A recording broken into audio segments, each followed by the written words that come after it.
Hey, are we working? Is it going? Is it on? All right. Oh, let me get closer. Let me get a good look at you. All right, we're back.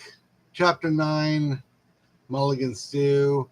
Um, I was kind of doing some other readings, and so I realized that this chapter was a very short chapter. A Bag of the Blues. It was only like 10 or 15 pages, and it's real simple.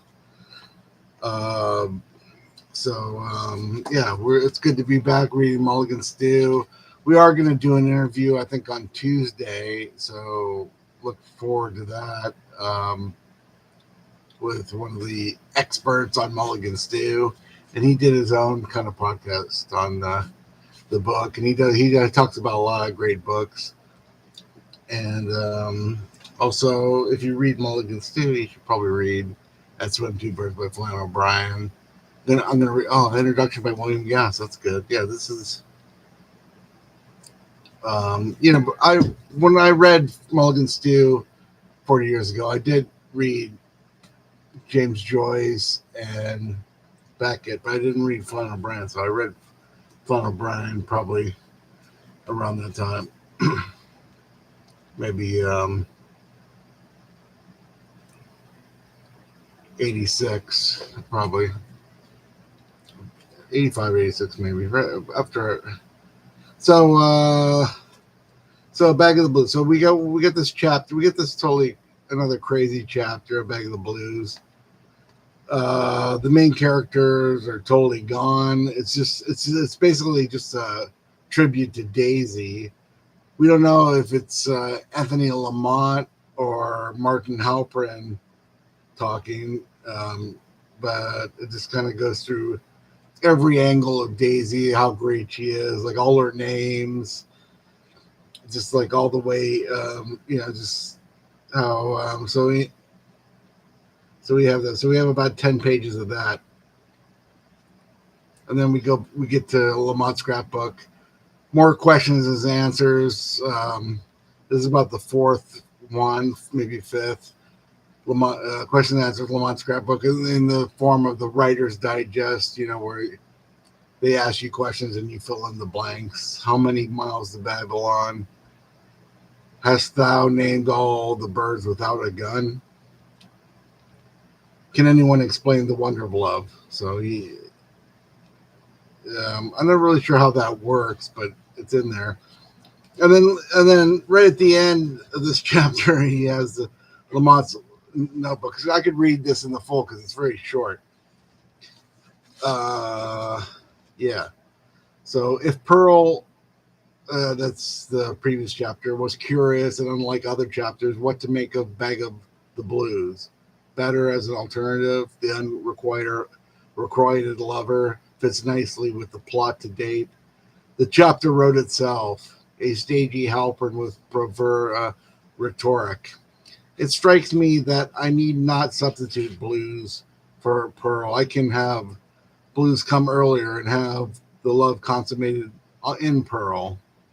In any event, a tentative rewrite of chapter 1, allowing Halperin to reveal 1, that he did murder Beaumont, and 2, that he is madly in love with Daisy, although she doesn't know it, and 3, that he murdered Beaumont probably because of this hidden love. Give it a try? Question mark. No word from Roche. Keep Fallen Lucifers as chapter title. Perhaps blues after chapter 2, or make it chapter 1. Immediate setting of mood. Better yet, use as prologue. The absolutely honest truth about blues is it frightens me. Only a man losing his grip would talk or write this way. But the problem, Doctor, is it Halperin or yours truly, A. Lamont, who is falling apart? It must be preserved if the rest of the MS manuscript has to be torn down and built up again. Same cabin, etc. The 2 men alone there. Opens with Halpern speaking, Beaumont dead, police on the way, and so on. Only alludes to rocks and branch, etc. Too much yattering. What catalyst? Tiny thing to set off Halpern's anger and cause the assault. Business disagreements? Definitely. Fallen Lucifers. Okay, so So we get kind of, I mean, this mess of a novel. I mean, it goes from. It's all there's like with 17 or so letters in the front, writer's view, the quotes. It's dated. It's dedicated to Brian O'Nolan and Final Brian, and then we get, what is it? Fallen Lucifers. Oh, yeah, Fallen Lucifers is a very short chapter. Best Intentions. Some of these early chapters are very short. That's why I'm only. We have some big lists in that chapter. Best Intentions, is that long? Oh yeah, Painful Digest. Okay, and so and then we get to chapter 4, which I like. But the Tragic Gesture, yeah.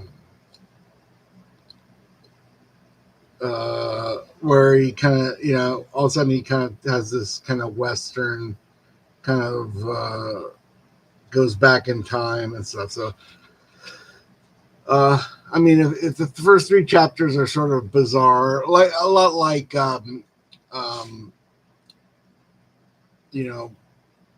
Ulysses starts out like in 3 chapters with the Daedalus, and then it just kind of, the book kind of starts again with Bloom and stuff, and so that's pretty good. So I hope there's some questions. So we're up to we're up to that was chapter 9. The next chapter is a rewrite of Fallen Lucifer, so we're back at chapter 1 again, and it looks like a pretty wild chapter. So that's up to 322, and then the 10 to 14, and then 4 chapter. Is that 4, 5? Oh no, yeah, yeah. So Mulligan Stew, it's still bizarre. It kind of became, when you get to the middle of it, it makes more sense. And we'll be talking about that to Chad Post on Tuesday. And I don't know what else to say. I really enjoyed this review of contemporary fiction. Just read it a couple weeks ago, and then there's the Flawless Play Restored, the Black Sparrow Press, and then if you don't want to read Mulligan Stew, read Splendid Hotel. You could probably get it for like $5 at a used bookstore somewhere. Then there's like multiple copies of that. Or if you can find like some of Sorrentino's poetry, that's good. I was wondering, like, the other thing I was thinking about Sorrentino, he didn't really publish Mulligan Stew. He was almost 50 when he published it, so like he was mostly he had published about 5 or 6 books of poetry and a few novels, so he hadn't really. Besides imaginative qualities of actual things, I don't think many people had read much Sorrentino's books. I guess we'll talk that maybe if we talk to Chris Sorrentino in a couple weeks. So he's Sorrentino's a lot like Burroughs and Beckett, who all they were writing, but much of their notoriety came like later in life. They didn't, Beckett, Entente de Godot comes out in the early 50s, so he's already like 45 or late 40s. Same with Burroughs. Nick and Lunch came out in 59. I guess I don't know. I should look up the dates. But that was the other thing I noticed. And so we'll see you. Hopefully we might be able to get in another chapter. It's Saturday. I'm kind of ahead of schedule with other things, and let's just cut it short because it's a short chapter, and I read half of it online. Okay. Thanks everybody. Keep up. Ask questions or email me some questions or email me some book ideas. Like Dan Murtaugh just sent me a great. I'll mention it like in some future thing when I get the book. He mentioned me a book. He's right in Berlin right now. He mentioned a book, and it's like I never even heard of it. It's like usually I've heard of most books or checked out, but yeah, he really it was kind of a turn on. Okay, take care, everyone. Okay, bye.